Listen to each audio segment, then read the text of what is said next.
What if one ancient mistake altered the course of history for entire races? The story of Noah and his sons, particularly the infamous curse of Ham, has puzzled theologians and scholars for centuries. Join us as we delve into this enigmatic tale and uncover the true nature of Noah's curse. Noah, a righteous man chosen by God, built an ark to save his family and a pair of every animal species from the great flood.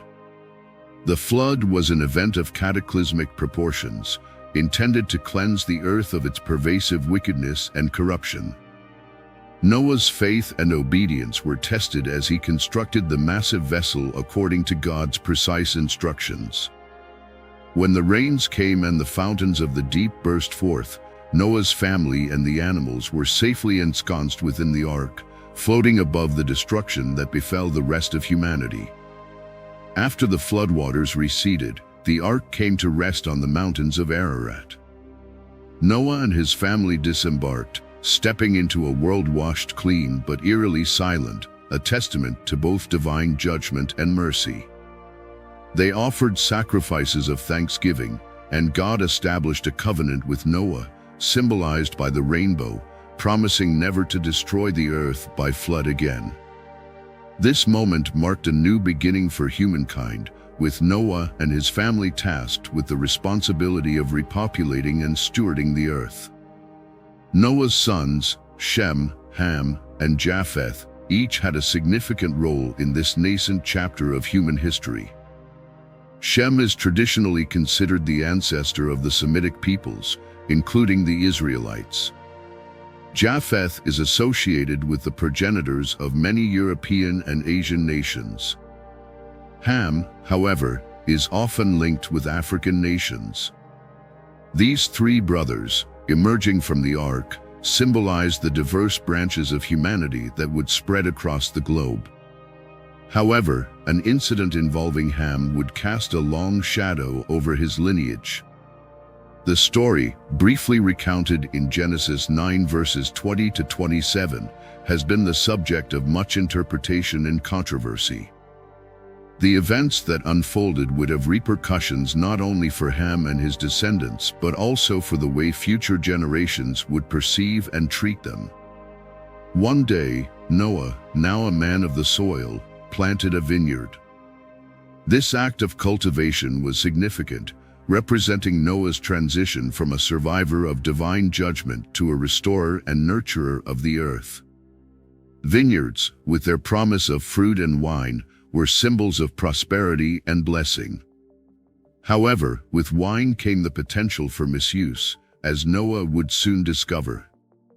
Noah drank some of the wine from his vineyard, became drunk, and lay uncovered inside his tent. This scene of intoxication and vulnerability starkly contrasts with Noah's earlier depiction as a paragon of righteousness and obedience. Drunkenness, often condemned in the Bible, led Noah to a state of exposed humiliation. In his tent, the private sanctuary meant to be a place of rest and dignity, Noah was laid bare in a state of undress. Ham, the father of Canaan, saw his father's nakedness and told his two brothers outside. This brief statement has been the source of extensive debate and interpretation. What exactly did Ham do wrong? The text's simplicity leaves much unsaid, prompting questions about the nature and severity of Ham's actions. Some scholars suggest that seeing his father's nakedness might imply more than a mere glance, potentially hinting at a deeper transgression or disrespect. Regardless of the specifics, Ham's reaction to his father's condition was to expose Noah further by informing his brothers. This act, rather than covering Noah and preserving his dignity, compounded the shame. In ancient Near Eastern cultures, filial piety and respect for one's parents were paramount. Ham's failure to protect Noah's honor represented a serious breach of familial and social ethics. Shem and Japheth took a garment, walked in backward, and covered their father's nakedness without looking at him. Their respectful and deliberate actions starkly contrast with Ham's. By walking backward and averting their eyes, they demonstrated a profound respect for their father's dignity, even in his compromised state. This act of covering Noah, while simple, was laden with symbolic significance, highlighting themes of honor, protection, and familial duty. When Noah awoke and learned what his youngest son had done to him, he said, "Cursed be Canaan. The lowest of slaves will he be to his brothers." This curse, seemingly harsh and out of proportion to Ham's actions, has been a source of intense debate and scrutiny. Why did Noah curse Canaan, Ham's son, rather than Ham himself? This puzzling detail has led to various interpretations. One perspective suggests that the curse on Canaan, rather than Ham, underscores the generational impact of sin and dishonor. Another interpretation posits that Canaan's descendants would inherit the consequences of Ham's actions, reflecting a broader cultural and theological understanding of collective responsibility and punishment. This notion is echoed in various ancient texts and traditions where the actions of one individual affect their progeny. The curse's phrasing, "The lowest of slaves will he be to his brothers," also warrants examination. This statement has been historically misused to justify the subjugation and enslavement of African peoples, purportedly Ham's descendants. Such interpretations have caused immeasurable harm, perpetuating racial hierarchies and justifying social injustices under the guise of divine sanction. The story of Noah's curse, therefore, is not merely a narrative about a familial dispute, but a complex text that has influenced theological, social, and racial discourses throughout history. Throughout the history of biblical exegesis, the story of Ham's transgression has been subjected to various interpretations, many of which delve into the realm of sexual immorality. The brevity and ambiguity of the biblical text in Genesis 9 verses 20 to 27 have prompted scholars to explore deeper meanings behind the phrase, "seeing his father's nakedness." These interpretations often suggest that Ham's act was not merely an accidental or innocent glimpse, but a severe and deliberate offense with significant moral implications. One prominent theory is that Ham seeing Noah's nakedness was a euphemism for a sexual transgression. This interpretation finds support in the broader biblical context, where uncovering nakedness often serves as a euphemism for sexual relations. For example, in Leviticus 18, the phrase, "uncover the nakedness," is used repeatedly to describe various prohibited sexual relationships. Thus, some scholars argue that Ham's actions might have involved a sexual violation, which would explain the severity of Noah's subsequent curse. Further supporting this theory is the cultural and historical context of the ancient Near East, where respect for parental authority and familial honor was paramount. Sexual transgressions, especially those involving family members, were considered extremely grave offenses. If Ham's actions were indeed of a sexual nature, they would represent a profound breach of familial duty and societal norms. Such an interpretation underscores the depth of Ham's disrespect and the resulting curse's severity. Among the various interpretations, some scholars propose that Ham's transgression might have involved incestuous behavior or an attempt to assert dominance over Noah. This view suggests that Ham's actions were not only morally reprehensible but also an attempt to undermine his father's authority. In ancient cultures, asserting dominance over a patriarch, particularly through sexual means, was a way to challenge and subvert existing power structures.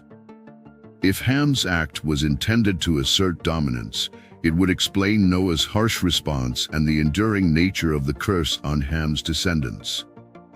Another related interpretation posits that Ham's sin involved castration. This theory is less widely accepted but has been suggested by some scholars who argue that castrating Noah would symbolically and literally incapacitate him, rendering him powerless. This act would be a profound insult to Noah's dignity and authority, further justifying the severe curse pronounced on Ham's lineage. The castration theory also ties into ancient practices where such acts were sometimes used to humiliate and dominate defeated foes. The suggestion of sexual immorality, whether through voyeurism, incest, or castration, places a significant emphasis on the nature of Ham's transgression as not just a violation of privacy but a deeply immoral and disrespectful act. This interpretation is reinforced by the narrative's focus on the consequences of Ham's actions. Noah's curse is directed at Canaan, Ham's son, rather than Ham himself, indicating a generational punishment that aligns with the gravity of the offense. In rabbinic literature, some interpretations also suggest that Ham's actions were linked to sexual immorality. The Midrash, a genre of Jewish exegetically texts, sometimes explores these themes, suggesting that Ham's sin was more than mere disrespect. For instance, some Midrashic texts imply that Ham's actions were driven by jealousy or malice, adding a layer of intentional wrongdoing to the narrative. The Christian tradition has also engaged with these interpretations. Early church fathers, such as Augustine and Jerome, grappled with the implications of Ham's sin. While they did not universally agree on the specifics, their discussions often revolved around the severity of Ham's offense and its moral implications. In Islam, the story is interpreted more allegorically, focusing on moral and ethical lessons rather than literal historical events. The curse of Ham has had profound implications throughout history. In the 19th century, it was cited as a biblical justification for the transatlantic slave trade and the subjugation of African peoples. European colonizers used the curse to legitimize their exploitation and oppression of indigenous populations. The notion of a divinely ordained hierarchy, with Ham's descendants at the bottom, perpetuated racial discrimination and social injustice. Historical documents, such as the writings of early church fathers and medieval scholars, reveal the evolving interpretations of the curse. Some texts suggest that Ham's sin was more than just seeing his father's nakedness. It involved disrespect and dishonor, which warranted severe punishment. Modern theological perspectives challenge the traditional interpretations of Noah's curse. Scholars argue that the curse was not a divine mandate but rather a reflection of Noah's personal feelings and the cultural context of the time. They emphasize the importance of understanding the original Hebrew text and its nuances. Reinterpreting the curse involves acknowledging the historical misuse of the story and promoting a more compassionate and just understanding of biblical narratives. It calls for a critical examination of how religious texts have been weaponized to justify oppression and discrimination. The story of Noah and the curse of Ham teaches us the dangers of misinterpreting religious texts. It highlights the need for ongoing scholarship and dialogue in religious studies to uncover the true meanings and implications of ancient scriptures. Understanding the context, language, and culture of the time is crucial in avoiding misinterpretations that can lead to harmful ideologies. The curse of Ham is a complex and multifaceted story that has been interpreted and misinterpreted throughout history. By re-examining this tale with a critical and compassionate lens, we can uncover deeper truths and promote a more just and inclusive understanding of biblical narratives. What do you think about the true nature of Noah's curse? Share your thoughts in the comments below. Thank you for joining us on this fascinating journey. If you found this video enlightening, please like, share, and subscribe to our channel for more insights into biblical stories and their hidden meanings.